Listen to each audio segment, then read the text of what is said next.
நான் இது வரைக்கும் எதுலயும் தோத்து போனதில்ல. முறையா தோத்து போய் உட்கார்ந்துருக்கேன். அந்த மீனா எப்படி ஆண்டி ஜெயிச்சா?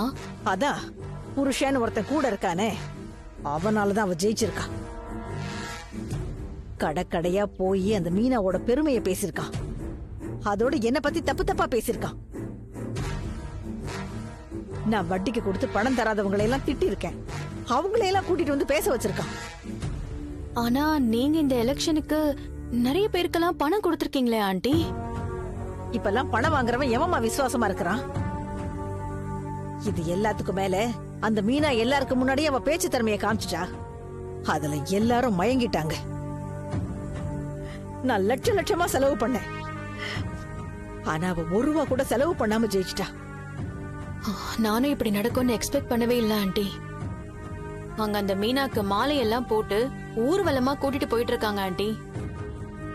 இப்ப அந்த வீட்ல எல்லாருமே சந்தோஷமா இருப்பாங்க.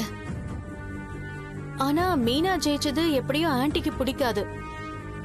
உன் மாமியாருக்கு வாய் மட்டும்தான். அவங்களால கூட அந்த மீனாவை வாபஸ் வாங்க வைக்க முடியல.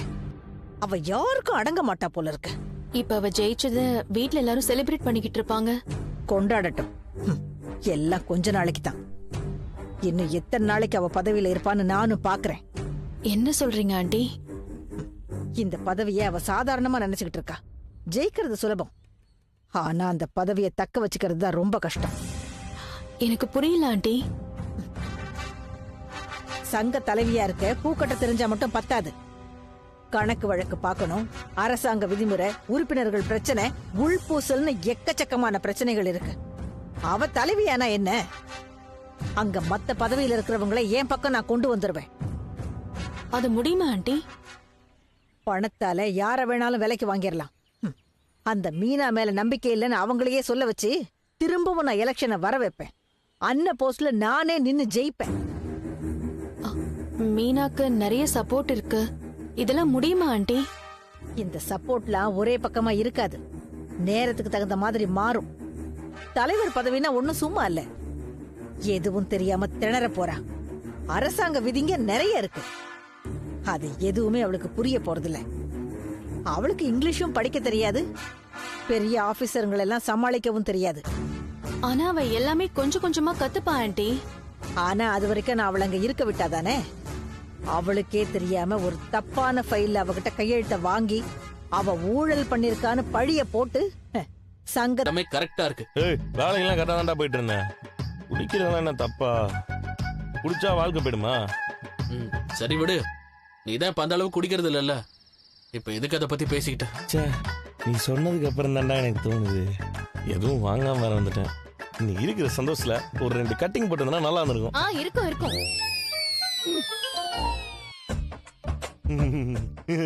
மீனா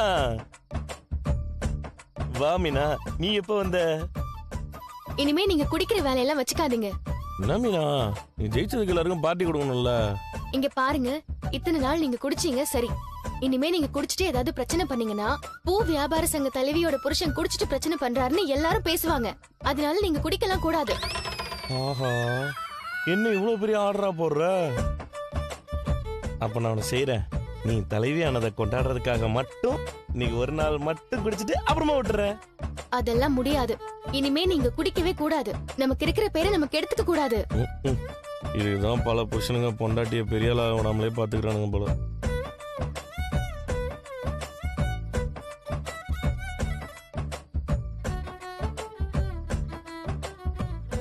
என்ன ரவி, நீங்களும் ஸ்ருதியா எந்த ஊருக்கு டூர் போகணும்னு முடிவு பண்ணிட்டீங்களா? பண்ணிட்டு நீ எல்லாம் அந்த நீத்துவால வந்ததுதான். அவ புதுசா திறக்கிற கடைக்கு என் பேரை வச்சிருக்கா. நான் அவகிட்ட வைக்க வேணான்னு சொன்னேன். அதையும் மீறி வச்சிருக்கா. இப்ப அந்த கடை ஓபனிங்க்கு இன்விடேஷன்ல என் பேரை போட்டு அந்த ரெஸ்டாரண்ட்டுக்கு வேற அனுப்பி வச்சிருக்கா. ஓ, அவ்வளோ திமிராயிடுச்சு அதுக்கு.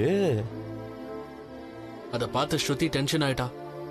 அவ கடை திறக்கிற அன்னைக்கு நாம இங்க இருக்கவே கூடாதுன்னு சொல்லிட்டா. எங்கேயாவது போலான்னு சொன்னா. அண்ணி, நீங்க தான் அந்த ஐடியா கொடுத்தீங்களா? ஆமா ரவி, நான் தான் சொன்னேன். அப்படியா? சரி, எனக்கு ஒன்றும் பிரச்சனை இல்லை. எப்ப பார்த்தாலும் சவாரியே ஓட்டிட்டு இருக்கிறதுக்கு ஹோட்டல்ல பாத்துக்கிறதும் கொஞ்சம் புதுசா தான் இருக்கும். சரி ரவி, நீ கிளம்பு, நாங்க பாத்துக்கிறோம். நீ ஜாலியா உன் பொண்டாட்டியோட டூர் போயிட்டு வா. தேங்க்ஸ் டாமுத்து. தேங்க்ஸ் அண்ணி. பரவாயில்ல ரவி.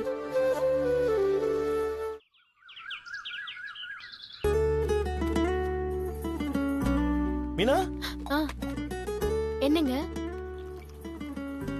இந்த கோட் உனக்கு சூப்பரா இருக்கு மீனா, செம்மையா இருக்கிற. அட ஏங்க, ஸ்ருதி தான் இதை போட்டுக்க சொல்லி கட்டாயப்படுத்தினாங்க. பலகுரல் கரெக்டா தான் கொடுத்துருக்குது. உனக்கு இது சூப்பரா இருக்குது. எப்படி உனக்கு எந்த ட்ரெஸ் போட்டா சூப்பரா இருக்கு? என்ன பாக்குறத விட்டுட்டு அங்க ஆர்டர் பாருங்க, வாங்க. மேடம், ம்? இது இன்னைக்கு தான் உங்க ரெஸ்டாரண்ட்ல ஃபர்ஸ்ட் டைம்ல? ஆமாங்க. இந்த காம்பினேஷன் சூப்பரா இருக்கு. தேங்க்யூ. என்ன பழைய கஞ்சி சாப்பிட்டுக்கிட்டு பெருசா பேசுற? அப்படி இல்லம்மா, பழைய சாதமும் சின்ன வெங்காயமும் வச்சு சாப்பிட்டா நம்ம உடம்புக்கு ரொம்ப குளிர்ச்சி, எந்த பிரச்சனையும் வராது. இருந்தாலும் பழைய சாதம் தானே. ஆனா என்னம்மா நீ எப்படி சொல்லிட்ட? இப்ப நீங்க இந்த ஃப்ரைட் ரைஸ் ஏதாவது சாப்பிடணும்னு ஆசைப்பட்டீங்கன்னா 10 நிமிஷத்துல ரெடி பண்ணிடலாம். ஆனா இதுவே பழைய சாதம் வேணும்னா ஒரு நாள் வெயிட் பண்ணணும், அப்பதான் இது கிடைக்கும். வெயிட் பண்ணி சாப்பிடுற சாப்பாடு தான் நல்லா இருக்கும். ஃபாஸ்டா பண்ற ஃபாஸ்ட் ஃபுட்டை ஓவரா சாப்பிட்டா ஃபாஸ்டா போய் சேர்ந்துரும். சூப்பரா சொன்னீங்க சார். சாப்பிடுங்க.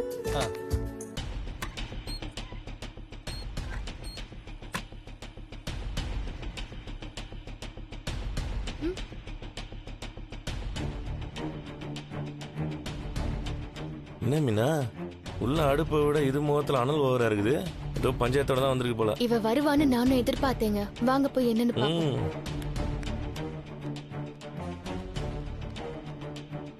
நீ எதுக்கு இங்க வந்த? ரவி எங்க? காலையில இருந்து போன் பண்ற, போன் ஸ்விட்ச் ஆஃப்னு வருது. போனை சுவிட்ச் ஆஃப் பண்ணி வச்சா சுவிட்ச் ஆஃப் தான் வரும். இன்னைக்கு என் லைஃப்ல எவ்வளவு முக்கியமான நாள் தெரியுமா? நான் பொக்கே ஷாப் ஓபன் பண்றேன். பண்ணு. யார் வேணாம்னு சொன்னது? ரவி இல்லாம நான் எப்படி என் ஷாப் ஓபன் பண்றது? ஏன் சாவி ரவிட்டியா இருக்கு? இந்த நக்கல் பண்றதெல்லாம் போதும். மீனா, ரவி எங்க? ரவி எங்க தான் எங்கேயோ ஒளிச்சு வச்சிருக்கீங்க. ரவி, ரவி வெளியில வாங்க. எங்க இருக்கீங்க? வெளியில வாங்க.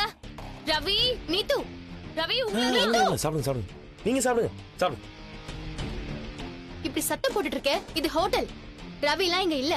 அவர் பொண்டாட்டி ஸ்ருதியை கூட்டிட்டு, அவரோட பொண்டாட்டி, புரியுதா, பொண்டாட்டியை கூட்டிட்டு டூர் போயிருக்காரு. இனிமே அவர் தேடி எல்லாம் இங்க வராத. டூர் போயிருக்காரா? என்கிட்ட சொல்லவே இல்ல. ஏன் நீ 2 பேரும் டிக்கெட் போட்டு தர போறியா? ஒன்றதுக்கும் சொல்லிட்டு போனோம். அவர் ஏன் ஃப்ளவர் ஷாப் ஓபனிங்க்கு வந்திருக்கணும்? ரவி வரலன்னா அவனுக்கு வர விருப்பம் இல்லைன்னு அர்த்தம். எதுக்கு தேவலாம் என்ன சீன் போட்டு இருக்க? கிளம்பு. நீத்து, நீ நினைக்கிறதெல்லாம் இனிமே நடக்காது. ஓ, இதெல்லாம் நீயும் உன் புருஷனும் சேர்ந்து பண்றதா? ரவிய நீங்க 2 பேரும் சேர்ந்து தான் எங்கேயும் அனுப்பியிருக்கீங்க. நீங்க என்ன பண்ணாலும் ரவிய என்கிட்ட இருந்து உங்களால பிரிக்கவே முடியாது. இங்க பாரு, ரவி மனசுல ஸ்ருதி மட்டும் தான் இருக்காங்க.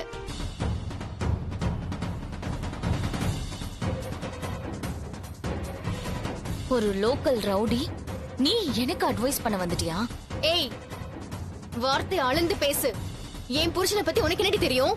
அவரை பத்தி ஏதாவது பேசுன? உன் புருஷனை பத்தி எனக்கு எல்லாம் தெரியும். இவன் ஒரு ரவுடி. யார வேணாலும் அடிப்பான், யார்கிட்ட வேணாலும் சண்டைக்கு போவான். இப்படிப்பட்ட மட்டமான ஒருத்தன் கூட குடும்பம் நடத்துற உனக்கு என்ன பத்தி பேசுறதுக்கு என்ன தகுதி இருக்கு? ஒண்ணு இல்ல, நீங்க உட்காருங்க, சாப்பிடுங்க, உட்காருங்க.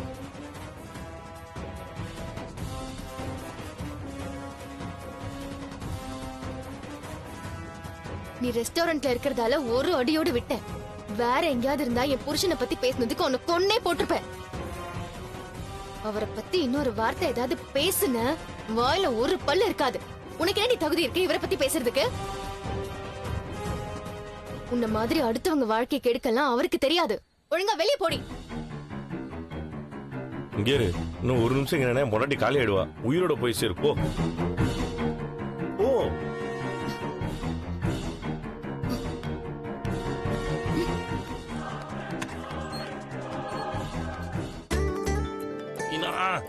நீ தான் நீ முத்துவோட பொண்டாட்டி நிரூபிச்சிருக்கிற. அந்த ஆரம் அவளுக்கு மட்டும் இல்ல, இந்த மாதிரி நினைக்கிற எல்லாருக்கும் தான். இனிமே அவ ரவி பக்கமே வரமாட்டாளே. ஆனா என்ன பத்தி சொன்னது உனக்கு அவ்வளவு கோவம் வந்துருச்சு? அப்புறம் அவ உங்களை பத்தி பேசினா எனக்கு கோவம் வராதா என்ன? என் பொண்டாட்டிக்கு மேல எவ்வளவோ பாசம். அப்படியே ஒண்ணு. இது வீடு இல்ல, போய் கஸ்டமரை பாருங்க, போங்க.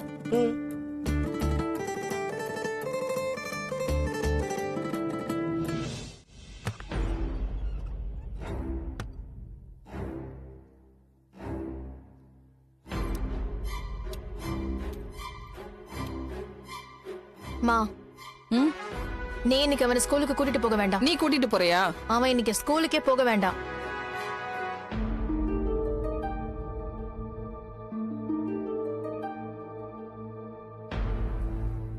ஏண்டி இவன் ரெடி ஆயிட்டான்ல? பரவாயில்ல, நான் அவனை வேற ஒரு இடத்துக்கு கூட்டிட்டு போக போறேன். ஏண்டி அவனுக்கு பரீட்சை வேற வருதுன்னு டீச்சர் சொன்னாங்க. ஒரு நாள் போலனா ஒன்னும் ஆயிடாது, அவன் படிச்சுக்குவான். கிரிஷ், நீ இன்னைக்கு ஸ்கூலுக்கு போக வேண்டாம், நாம வேற ஒரு இடத்துக்கு போறோம். எங்க கூட்டிட்டு போற அவன? சொல்றேன். கிரிஷ், நீ உள்ள போய் ட்ரெஸ் மாத்திட்டு வா போ. அம்மா வெளியே போகும்போது எனக்கு ஐஸ்கிரீம் வாங்கி தரீங்களா? வாங்கி தரேன், நீ போய் ஃபர்ஸ்ட் ட்ரெஸ் சேஞ்ச் பண்ணிட்டு வா. பாட்டி, நான் அம்மா கூட போறேன். Jolly jolly jolly. கல்யாணி, ஸ்கூலுக்கு போற பையனை எங்க கூட்டிட்டு போற? இப்பெல்லாம் நீ எதையுமே என்கிட்ட சொல்றது இல்லடி. சொன்னா மட்டும் நான் சொல்றதுக்கெல்லாம் சரி நான் சொல்ல போறேன். சரி, நீ எங்க போறான்னு கூட நான் தெரிஞ்சுக்க கூடாதா?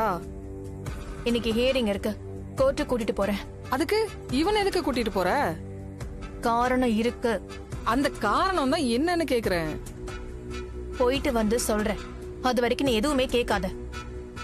கல்யாணி, நீ இது வரைக்கும் நிறைய விஷயம் பண்ணி அது தப்பாதான் போய் முடிஞ்சிருக்கு. உன் மாப்பிளையும் உன் மாமியாரும் உன்னை வர வச்சு அடிச்சிருக்காங்க. இதுக்கு மேல அவங்க ஏதாவது பண்ணி உனக்கு என்ன கொன்னுடுவாங்களா? ஏன்டி இப்படி பேசுற? அவங்க என்ன வேணா செய்யட்டும், நான் மனோஜோட செய்யறதுக்காக எந்த எக்ஸ்ட்ரீமுக்கு வேணாலும் போவேன். அம்மா, நான் ரெடி ஆயிட்டேன். சரி, போலாம் வா. கல்யாணி, எதையும் கொஞ்சம் யோசிச்சு பண்ணுடி. வரேன் பாட்டி.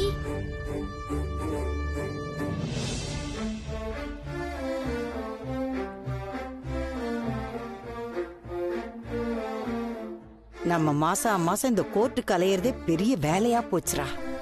ஆமாமா, டிவோர்ஸ் கிடைக்கிற வரைக்கும் இப்படித்தானமா இருக்கும். எப்படியாவது அவளை ஒழிச்சிட்டா போதும்டா. இன்னையோட ஜட்ஜ் அவளை வெட்டி விட்டா நல்லா இருக்கும். நாளைக்கு வேற உனக்கு நிச்சயம் பண்ண வராங்க. இந்த டைவர்ஸ் மட்டும் கிடைச்சிட்டா சந்தோஷமா நிச்சயதார்த்தத்தை நடத்தலாம். இன்னைக்கு கிடைச்சிருமான்னு தெரியலையேம்மா. கிடைச்சா 11 கோயிலுக்கு வந்து விளக்கு போடுறேன்னு வேண்டிக்கிட்டு இருக்கிறேன். கடவுள் மனசு வைக்கிறாரான்னு பாப்போம்.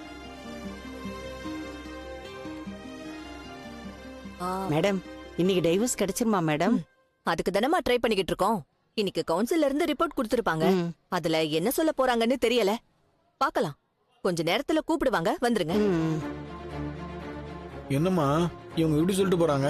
அதான் அன்னைக்கு கவுன்சிலிங்ல அவ கூட சேர்ந்து வாழ விருப்பம் இல்லைன்னு சொல்லிட்டேல்ல. அப்புறம் என்ன, ஜட்ஜ் அதை பார்த்துட்டு நீங்க சேர்ந்து வாழ முடியாதுன்னு டைவர்ஸ் கொடுத்துருவாங்க. எங்க அவளை இன்னும் காணோம்? யாருமா? அதான் அந்த பார்லர் காரி தான். மேடம் உங்களை உள்ள உட்கார சொன்னாங்க. வாமா. ஐயோ கடவுளே, டைவர்ஸ் கிடைச்சிடணும்.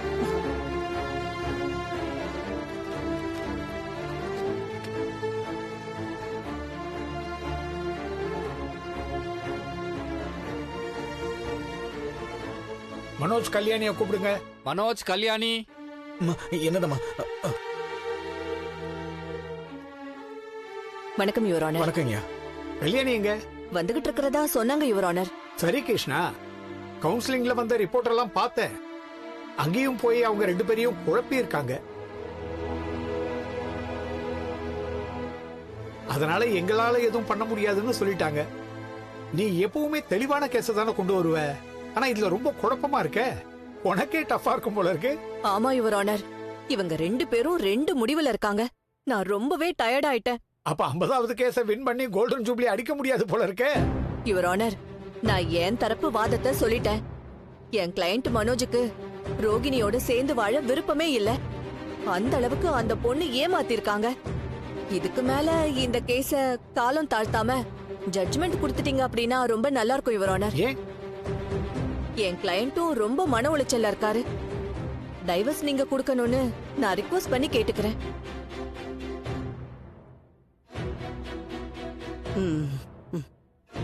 மிஸ்டர் மனோஜ், நீங்க அதே முடிவோட தான் இருக்கீங்களா? ஆமாங்கய்யா, எனக்கு டைவர்ஸ் வேணும்.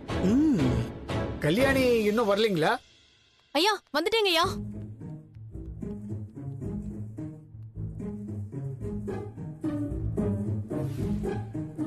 இவ எதுக்கு அவ பையனை கூட்டிட்டு வந்திருக்கா? இன்னைக்கு என்ன வேடிக்கை காட்ட போறா? வணக்கங்க ஐயா. சாரிங்க ஐயா, கொஞ்சம் லேட் ஆயிடுச்சு.